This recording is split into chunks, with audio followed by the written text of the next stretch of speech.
Hi, I just wanted to upload the new version of the video, and I hit some of the problems that I thought had gone away, and I forgot to mention a few things, so this is sort of a small part 2 of the whole thing. Um, First of all, the Chrome browser is broken. You see that icon at the top for tabs? You can touch it as much as you want to. It doesn't do anything. So the first tab that's behind this one here is not accessible anymore. I've cleared the data, reset the app, disabled it, enabled it.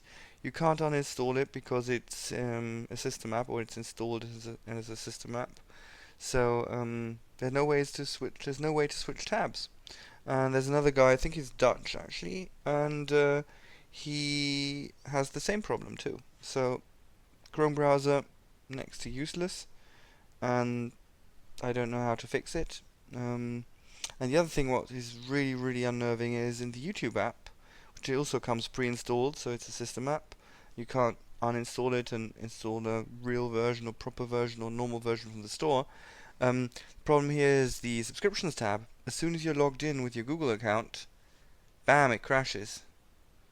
So in the video I did just now, or a few hours ago actually, um, there, it all worked because I had factory reset the phone, and when you're not logged into a Google account, it all works. But as soon as you log into your Google account in Chrome or in YouTube, then the apps really lose quite a bit of their usefulness.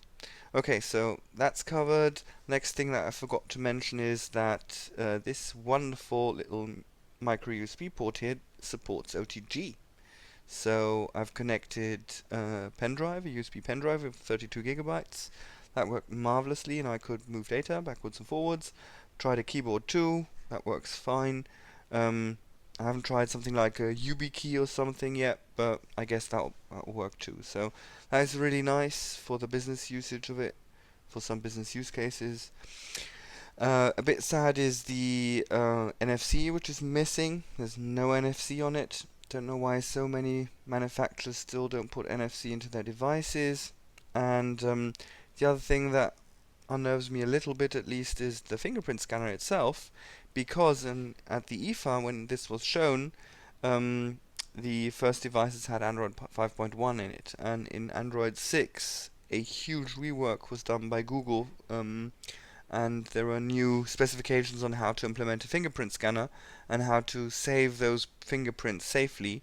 And there were some manufacturers in the last few years that have done terrible things with the fingerprint scanner. I remember the wonderful HTC, actually, the HTC Max, which saved it as an unencrypted bitmap file on the internal storage. Many other manufacturers didn't implement it properly either, Samsung too.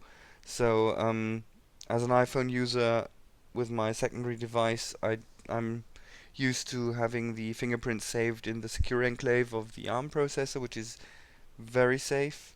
Um, and I have no idea how this is implemented, and probably it's not implemented by the via the new Google guidelines. So I'm not going to use the fingerprint scanner. It's at least another small security aspect of the whole thing. And otherwise, I've tried to push it to its limits. Usually, I have widgets on the screen, so I'd have on the left the calendar widget with all my appointments. On the right, I'd have all my tasks from Todoist, and on the next screen, I'd have my 4 email widgets from Aquamail, so I can see in a dashboard style setup what new emails I have, which I love. And I don't have any icons whatsoever. It's possible with a Nova launcher and some customizations, and then you have lots of processes running, um, and still you end up with something like 2.2 gigabytes of RAM free, and the CPU doesn't even break a sweat with something like 20%. Tried a little bit of gaming, and that was fine too, but I'm not that much of a gamer, so that is not so interesting. But all in all, performance-wise, I'm super happy too, and that's just a small extension to my first video. Okay, thanks, have fun.